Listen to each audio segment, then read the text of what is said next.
L'Afrique est désormais sur l'écran radar des investisseurs.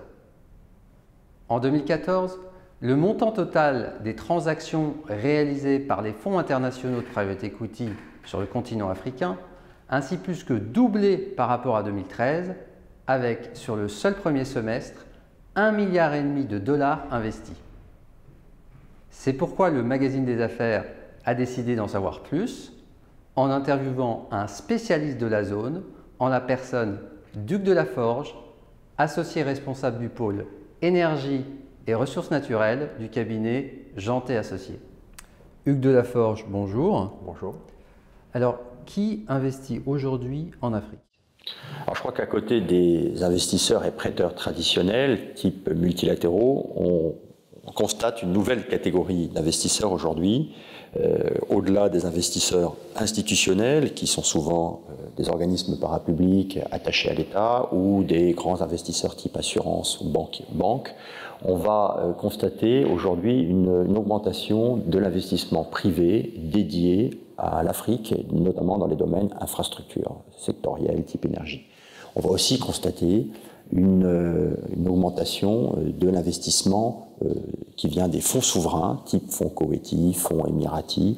Donc tout ça fait qu'il y a une abondance de liquidités sur l'Afrique, mais qui, paradoxalement, ne veut pas dire qu'il y a plus de projets, en tout cas que les projets se bouclent plus facilement. Alors justement, quand on est investisseur, à quel type de risque est-on confronté? Alors, je crois qu'il y a des risques qui sont connus de tous, qui est notamment le risque politique ou le risque sanitaire. Le risque politique, je crois qu'on le comprend bien. Ce sont des pays dont la transition démocratique n'est pas complètement assurée, pas complètement faite. Le cycle des changements de gouvernement et politique fait qu'il y a peut y avoir une certaine fragilité dans la pérennité des projets. Donc il faut être très patient de ce point de vue. Et il y a les nouveaux risques sanitaires. On parle évidemment beaucoup du virus Ebola, qui fait peur parfois de manière irrationnelle et qui peut être un frein à l'investissement. Et puis je dirais, il y a les risques inhérents un peu au projet, qui sont les risques économiques, mais qui sont un petit peu exacerbés en Afrique. Bon, lorsque vous construisez une autoroute en Afrique, il faut être certain que le trafic sera là, qu'il y a une sécurité autour de l'ouvrage. Lorsque vous développez un projet d'électricité indépendante, il faut aussi être certain qu'il y aura un achat de cette électricité parce que ça va rentabiliser et crédibiliser le projet. D'où l'importance d'avoir une garantie souveraine et un support fort de l'État. Vous parliez de patience. Alors justement, le temps de gestation d'un projet s'appréhende-t-il de la même manière selon qu'on investit en Europe ou en Afrique? Je crois que la réponse est un peu dans votre question. Le temps ne s'apprécie pas de la même manière en Afrique. Il faut savoir prendre son temps. Il faut ne pas donner l'impression qu'on est pressé. Je crois que c'est un élément extrêmement important. On parle de l'arbre à pas l'arbre, notamment en Afrique subsaharienne.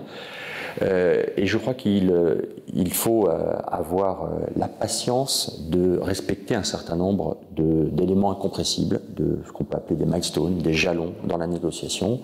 Ce qui fait que vous pouvez avoir des cycles de négociation assez longs, 5, 10, voire 15 ans, mais ce n'est pas toujours le cas, notamment pour les projets privés.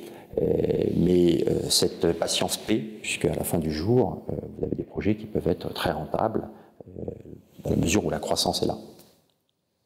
Merci Hugues Delaforge.